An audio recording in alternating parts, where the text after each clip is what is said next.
Good evening, everybody. My name is David. I'm the Connections Minister downstairs. My job is to help people get plugged in. Volunteers, groups.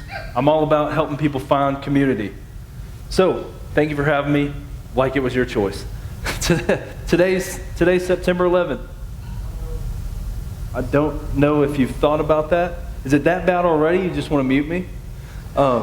Today's September 11th. I don't know how much that's impacted you today, or if you've thought about it, or if it's crossed over in social media or anything like that. But today, as you know, is one of the most infamous days in our country's history. There are other days. There are other days that we know when the date is, but we don't necessarily call them by the date. Some people know when D-Day was or when Pearl Harbor was, but we call September 11th, September 11th. That's how jolting it was. That's how high impact it was. It doesn't really need anything else. It's just 9/11. That's how we remember it, and that's today. It happened 21 years ago. None of you students were alive for that, but I'm sure you've seen the videos. I'm sure maybe you learned about it or you read about it. You've seen photos and images about what happened. A group of terrorists in the Al-Qaeda network, they hijacked 4 airplanes 21 years ago on this day. It was a Tuesday morning. One of them went down because the passengers regained control of the aircraft. It went down in a field in Shanksville, Pennsylvania. Another one hit the Pentagon, caused horrific damage. But the 2 planes that we remember the most about September 11th, they were crashed into the 2 towers of the World Trade Center. 8:45 in the morning on that Tuesday morning was the first one impacted the North Tower right around the 60th floor. I think, don't quote me on this, I think they're about 110 stories tall. So sort of right there in the middle, that first one. 18 minutes later, the second Boeing jet around the 80th floor. Of course, the impact was way bigger than 1 floor, but you could see the incredible damage that was caused in that terrorist attack. 2,763 people killed in one day on September 11th with those 2 planes. This number includes 343 firefighters and paramedics and 60 police officers. They showed up for work on a normal Tuesday but lost their lives. They were running up into this burning building. They were trying to save people on the higher floors, and eventually the whole thing imploded and just collapsed. And we lost so many people on that day, an extreme amount of carnage and devastation. September 11th. So that's why 21 years ago, we're still talking about it. That's why it's always going to be, hopefully it's going to be relevant and something we remember. I'm 33. I was 12 when this happened. I was a 7th grader in Kentucky. And so I don't know really how much this impacted me. I have very little memory from it. I remember being a 12-year-old in class, the principal coming around to all the classrooms, knocking on the door, pulling the teachers to the side, and just whispering in their ear. And my teacher, whose class I was in at that time, just started crying. And she tried to explain, but when I was 12, I didn't know what the World Trade Center was. I'd never heard of this before, but I could just tell how much it moved her, and it impacted us as students too. I went home and my parents were glued to the TV. That's just what I remember. I don't have many other memories from it. Just that from that day. For my wife though, September 11th was a lot different for my wife. She didn't grow up in Indiana or Kentucky. My wife was a 6th grader in Darien, Connecticut on September 11th, 2001. And she lived 45 minutes from where the trade centers were. So that's where people lived. And in Connecticut was a suburb, and a lot of parents and stuff would drive to New York City for work. It's kind of like some of your parents work in Indianapolis, or your aunts or uncles. Everybody knows people who commute to Indy to go to work. Well, their Indy was New York City. So she lived right in the middle of this thing. Amanda's aunt, actually, my wife's aunt, was supposed to teach a cooking class on that Tuesday morning way above the 60th floor in the North Tower. But she was sick that day. I don't know how these things happen, but she didn't show up. She was sick. She didn't show up on September 11th, canceled her class, and I think that was a few less people who probably died. Crazy stuff, but it becomes more real when you're right there in it. When this happened, her school brought in a bunch of grief counselors because so many kids lost their moms and dads in the towers, lost their aunts and uncles, cousins. It was a real tragedy, and it was right at home for them. So September 11th, every time it comes around in my house, we think about it, we reflect on it, because it was very real for my wife, even though she was only in 6th grade at that time. And the reason I bring this up to you tonight is, of course, because today's September 11th, but also because I think it makes an astute point for the series that you're in right now. This series called The Good Life, and it'll connect here in a second. I want to give you a very obvious point to start off with. And here's the first point, is that there is evil in the world. And you're like, wow, Zach, thanks for bringing this guy in. He's really profound. There is evil in the world. You want to write that down so you don't forget. But this is just a truth that we see. On a day like today, September 11th, it's more palpable than maybe most other days that there is evil in the world. My teacher in Kentucky in 2001 didn't know anybody in those towers when it fell. But she still cried, and it moved her because this reason. I think it was such a dramatic reminder of the evil in the world.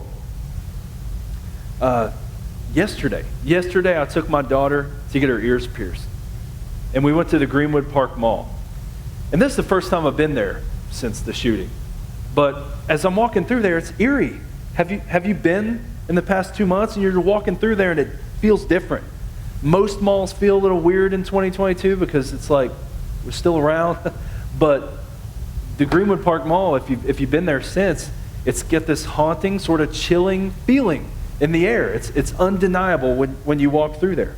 It's just a reminder that there is evil in the world. I want to share with you a verse from Paul's letter to Ephesus. He says, "Put on the full armor of God so that you can take your stand against the devil's schemes." You're in the middle of a series talking about the good life. I've been following along where Zach and Mark have been defining what the good life actually looks like, talking about how to chase after it.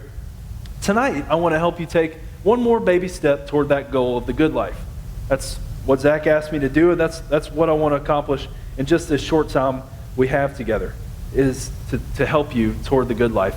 And the way I want to do it, the way I want to approach it, is to talk about, unfortunately, the opposition.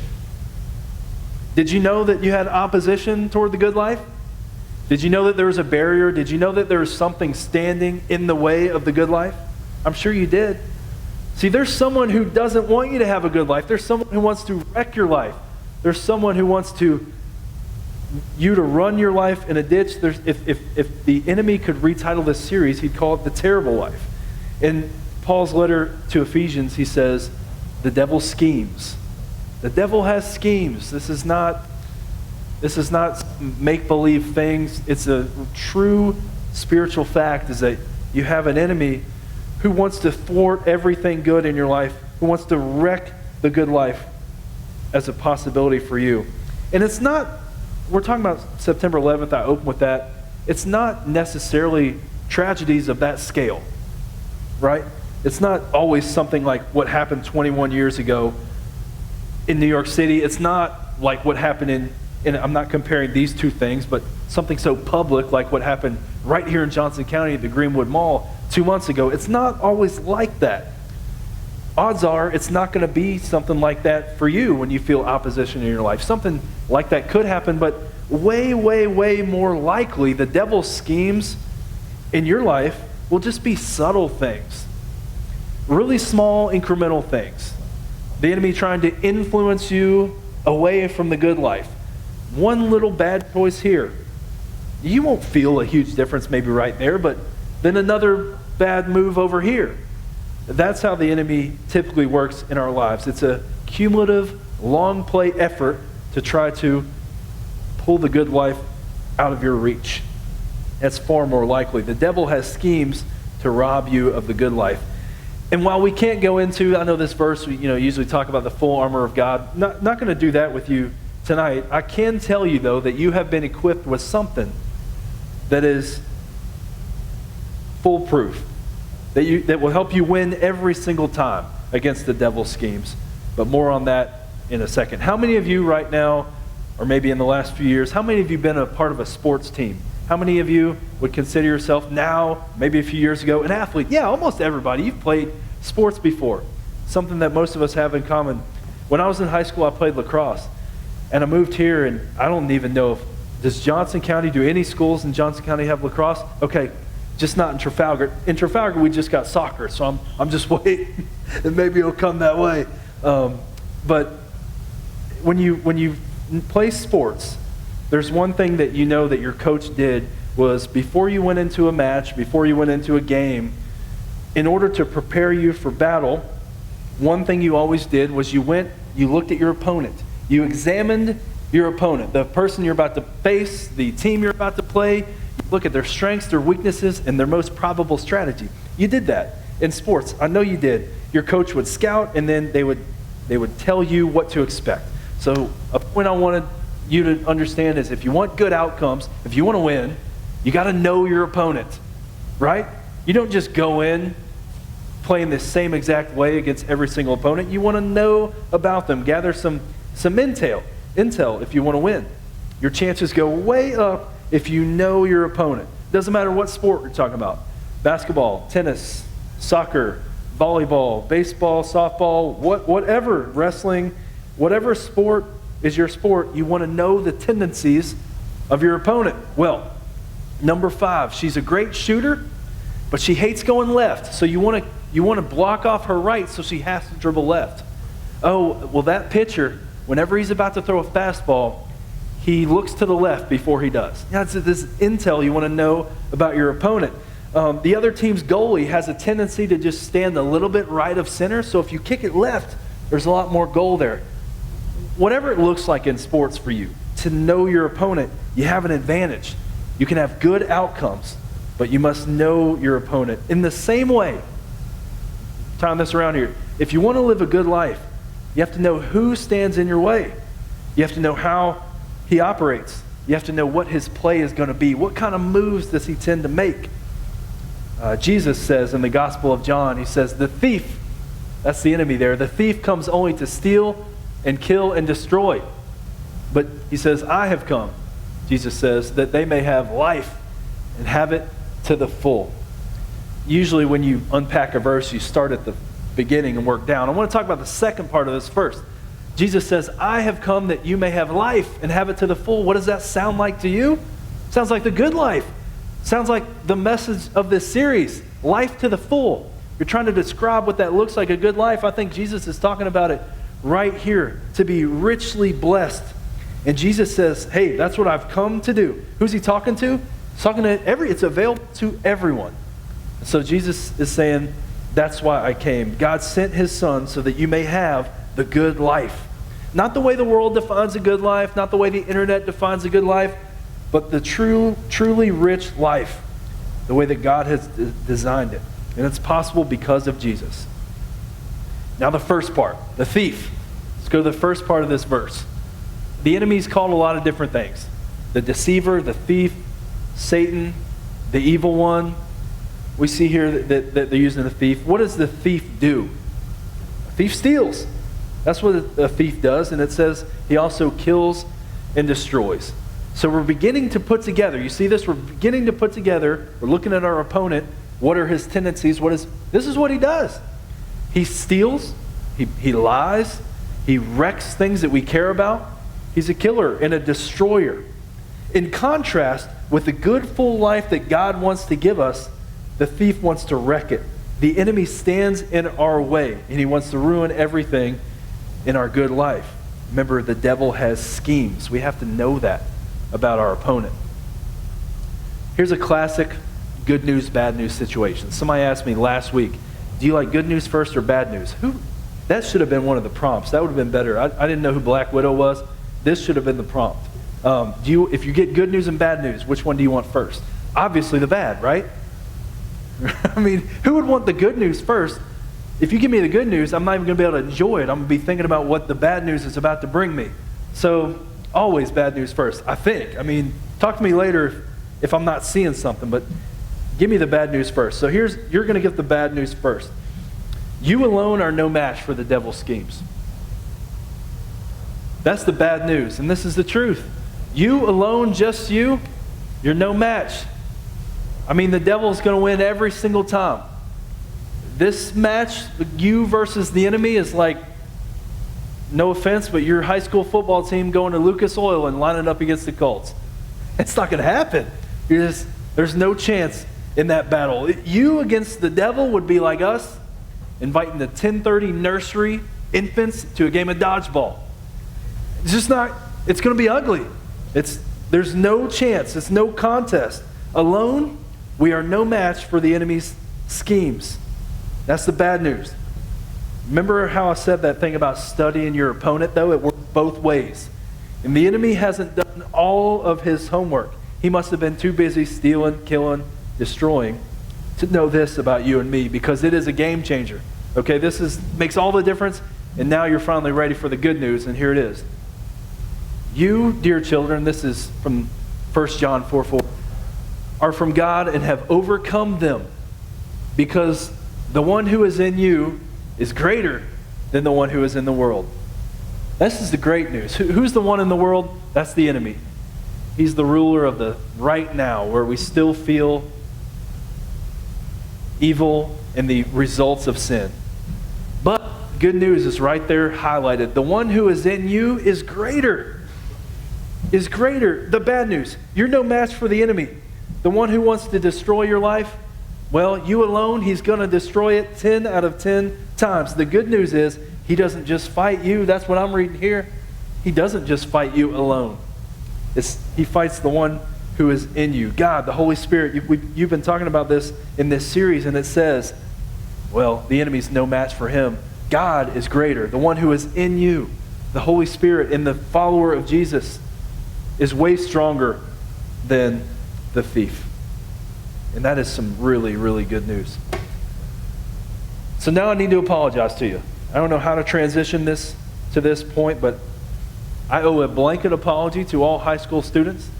And this is something that I've been doing wrong. And you know what? It feels kind of empty to even say this to you, because I know I'm going to keep doing it. So usually when you apologize, you're like, yeah, I won't do that again. I'm going to keep doing this.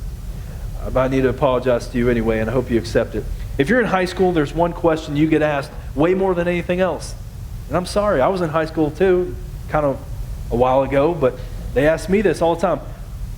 What are you doing next? Where are you going to college? What are you going to do with your life?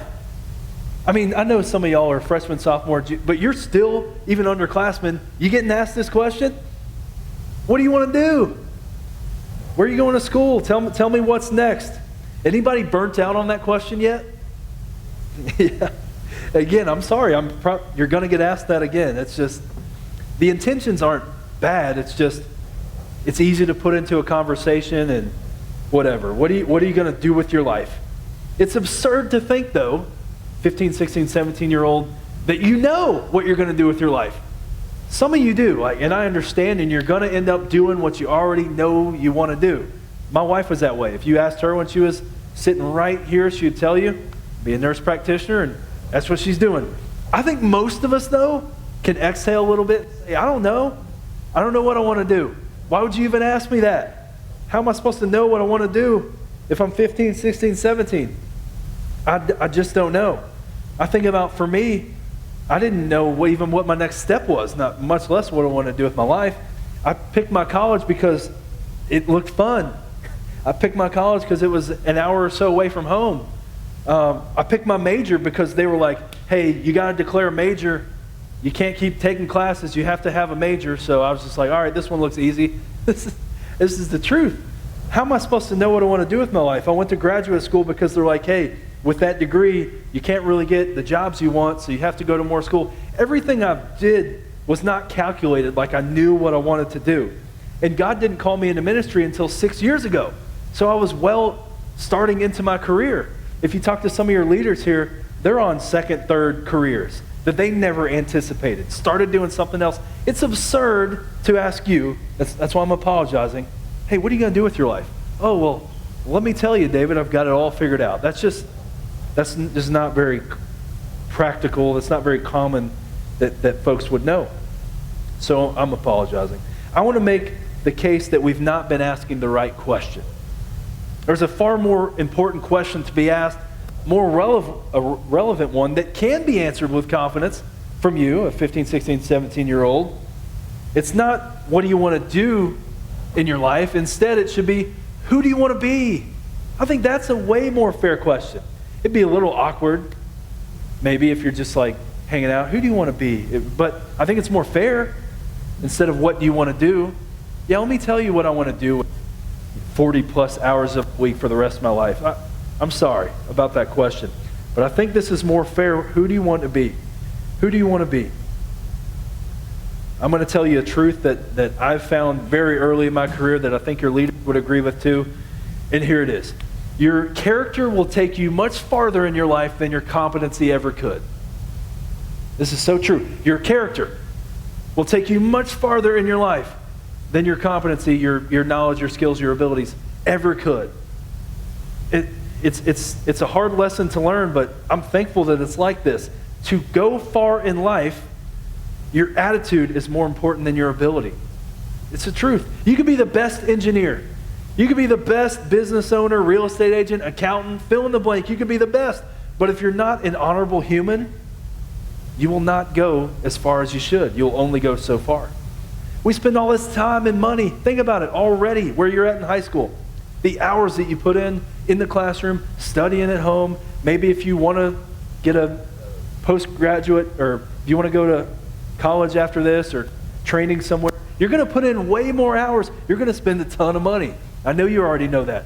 We spend so much resources and time on all these things. Hundreds and hundreds of hours, tens of thousands of dollars. And I'm telling you, it's disproportionately relative to the man or woman you could become with good character. How much are we investing in becoming honorable people? Way less than what we do on our education and training and things like that. So how do we start investing in that area? What do we actually start doing? Well, I want to bring up your focal verse from this series. I know you've seen this one, so let's bring it back. In Galatians, but the fruit of the Spirit is love, joy, peace, forbearance, kindness, goodness, faithfulness, gentleness, and self-control. Against such things, there is no law. This is the fruit of the Spirit. And if you look at this is a list of who we want to be, who we can be because of He who is in us. I know you've already talked about each one of these. I saw Mark break it down the last, I guess maybe it was 2 weeks ago. So I'm not going to do that again. I highlighted two of them here because I want to talk to you about those ones specifically, just really quick. Love and peace. Love, people complicate it a lot. I want to give you the biblical definition. A love is elevating somebody else and it costs you something. That's what love is. It's not this feeling that comes and goes. When you love someone, when you show love to someone, you are ascribing worth to them and it costs you something. Usually your own self-interest. The other thing is peace. Peace is something that I feel like, man, the older you get, the more you appreciate it. Like right now, you're like, yeah, I love when there's peace in my life. The older you get, I just want to encourage you to seek people of peace and to become a person of peace. And what that means is very little chaos, very little drama. Those people in your life, that when you're around them, you can just relax. Surround yourself with people of peace. Life is too short to be around the drama when you really don't need to. Find people who create harmony in your life, and you do the same for other people. So to wrap this up, the entire point of my message, what I wanted to really get across, is to try to answer this question. How can we live the good life when there's so much evil in the world? Start off by talking about September 11th. It's tough to look at these tragedies and to remember just everything that comes from it and the evil that's in the world. It's a thing. You don't need to talk about it every day. It's not all doom and gloom, but yeah, it's tough when you stop and pause and just think about even the little things that come in your way and, again, take you away from the good life. What do we do about that? How can we realize the good life when there's so much evil around us? We talked about knowing your opponent and his schemes. I hope you remember that it's not some mystery how the enemy works. He wants to deceive, lie, he wants to isolate you, he wants to destroy the good things in your life. Little by little is what it usually is. So be on guard. Have good people in your life to help direct you and point out these ways that the enemy tries to pull you off course. He's got schemes. And to keep the sports analogies alive, I want to end on this. Some practical tips to walk in step with the Spirit. How do we walk in step, in sync with the Spirit, and have this fruit in our lives? Well, there's a few things. And if I could, I was thinking of it through this lens. If I could go back and talk to 15, 16, 17-year-old me, what would I love to have been able to impart to myself? And what did I probably not follow, but would have made my life so much better, so much richer, the good life? Because you don't have to wait for it. It's there for you right now. Here are the 4 things I came up with. Number 1, just show up. You know, you've probably heard somebody say, hey, it's 90% of its success is just showing up. That's so true. It's cliche because it makes sense. Just show up. I mean, just keep coming. Even when you don't feel like it, get into a rhythm, just like you are right here tonight on Sunday night. Show up to high school gathering. Just make it a priority. Just keep showing up. Number 2 is pray. And you might think like, I don't know how my prayer life is. Maybe prayer is a strong part of your life. I heard somebody the other day say, well, I like to pray. I'm just not good at it. And I'm going to challenge somebody anytime they say that. What is not good prayer? I've never heard a not. The only prayer that I can say was maybe not good is when people aren't authentic, is when they try to make it sound extremely poetic and it's not really them, or they're trying to drag on and on and on and on without a real point. The best prayers I've ever heard have been like, Dear God, I need your help. Don't know how to ask, but please help me, God. Amen. There's no really bad prayer. However it looks in your life, I just encourage you, don't wait. Make prayer a part of your life. It'll push you toward the good life, even in a world that has so much evil. Consume the Word. I was going to put read your Bible, but it's 2022. Like, there's lots of ways. You don't have to read it. You can listen to it. There's so many good podcasts, commentaries. Zach has great resources for you. Just be consumed. Just be feasting on God's Word and spiritual things. Use your mind in your faith. And the last thing is prioritize community. I told you I'm a connections minister. I really prioritize people. And the enemy loves to use isolation.